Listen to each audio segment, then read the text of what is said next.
Hi மக்களே, இங்கே பாருங்கள் எப்படி அவரைக்கொடி கொடியாக எங்களுக்கு போட தெரியலைங்க. பந்தல் போட்டு போட்டோம், குட்டியாக போட்டாச்சுங்களா, அப்படியே போட்டு அமுத்திடுச்சு.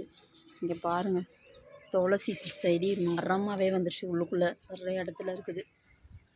அப்புறம் பச்சையில் இது மரம் இருக்குது பாருங்கள். அவரைக்கொடி நான் ஏற்கனவே போட்டு விட்டுருந்தேன், குட்டியாக விதை போட்டு. அது இப்போ பாருங்கள் எவ்வளோ பெருசாக வந்திருக்குன்னு பாருங்கள். பாவக்காய் செடி போட்டுவிட்டேன், ஆனால் பாவக்காய் வரலைங்க. இந்த அவரைக்கொடி போய் பாவக்காவை போட்டு அமுத்தி வர விடாமல் ஆக்கிடுச்சு உள்ளே. சரிங்களா, நான் அவரை தான் ஜம்முன்னு வந்துட்டுருக்குது பாருங்கள். அவரைக்காயே வந்துருச்சு பார்த்தீங்களா.